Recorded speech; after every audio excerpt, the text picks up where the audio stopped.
Alright, picture this. Your name is Joe and you just graduated with a bachelor's degree in computer science and you got a nice little techie job with a nice little techie salary in San Francisco. Since you're now making big bucks and worked your ass off for 4 years for that one degree, you figure that you might as well just start looking around for houses around here. You go online to look and oh, what the fuck is that? Hold on, let's do the math real quick. Maybe if you just run the numbers, it'll all make sense. You make $180,000 a year or over double the national average. Then the government comes and takes $61,000 away from you.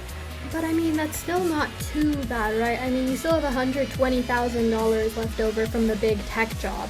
So let's look at like the other really basic stuff. First of all, health insurance, because you don't want to like get into a car accident and end up being like fucking broke. In California, the average health insurance per month cost is around $468, which is a little over $5,000 a year. So now we're down to $115,000. Next, we can account for groceries, which on average in San Francisco are about $400 a month, at least like last time I saw, 2023. Which accounts to about $5,000 a year, so now we're down to $110,000. Now, if we look at the median mortgage payment in San Francisco, we see $8,500 a month, or basically $102,000 a year. This means that just to survive, basic necessities, just real basic stuff in San Francisco while owning a home, and earning $180,000 a year, you would be left over with about $8,000 every year. Maybe to save, maybe to invest. I mean, and this is just accounting for like no emergencies, no nothing, no eating out, no having fun, no going on vacation, no shopping. I'm not even like accounting for gas. I'm literally just accounting for eating and going to the hospital and like living in a home.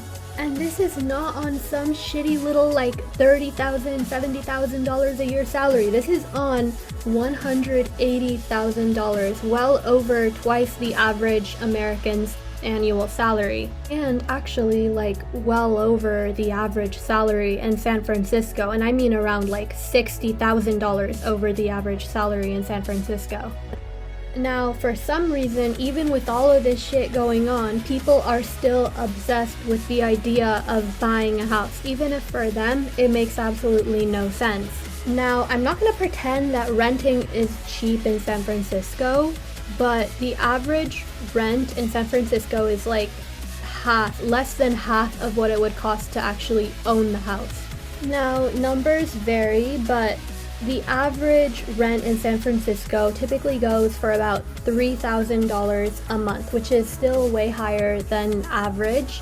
But if you were to do the math, you would be left over with way more money at the end. And I mean, instead of being left over with like barely $8,000 for anything, not even $8,000 for every other cost that you would instead have $74,000 or $66,000 more, which you can do whatever you want with that money. You can like invest it, put it in stocks, whatever. Now, I think one of the main reasons why like everyone is so obsessed with the idea of buying and no one wants to fucking rent, they think they're gonna be broke or whatever, is because like they tend to think that buying is always a good investment.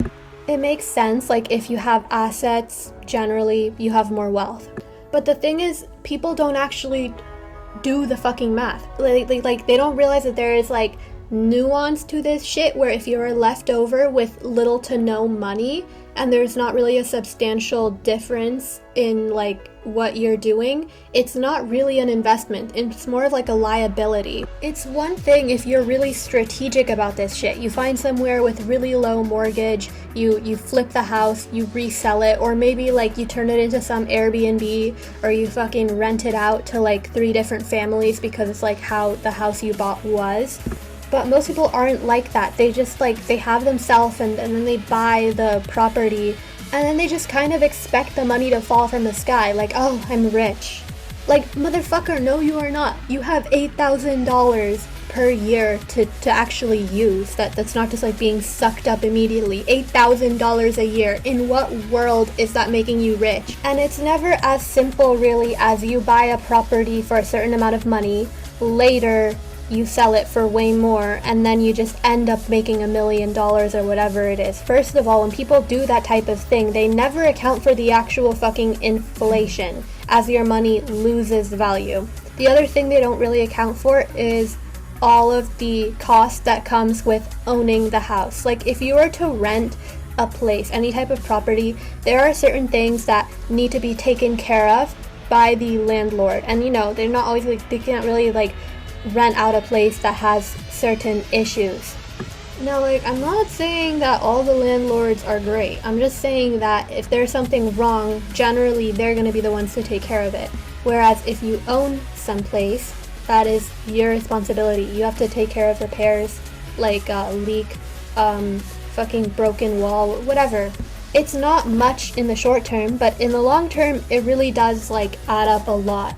Now, if you have a whole family and you plan on living somewhere for a very long time, I mean like decades, then it can make sense perhaps to buy because you're gonna be there for decades paying it off anyways. But if you're a young person, if you are Joe, and you got a nice little techie job with a good salary, and you go and you want to make money, you want to get rich or whatever, it is absolutely not the way to be leaving yourself with barely any money to work with after, like when you own the house.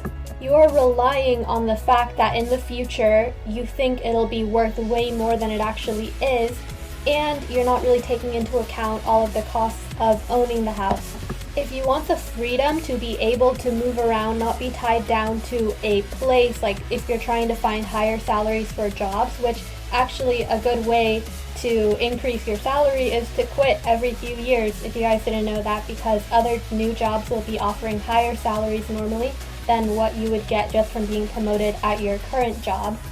In order to have that flexibility, which is especially important when you're on the younger side, just trying to like make it in the world, it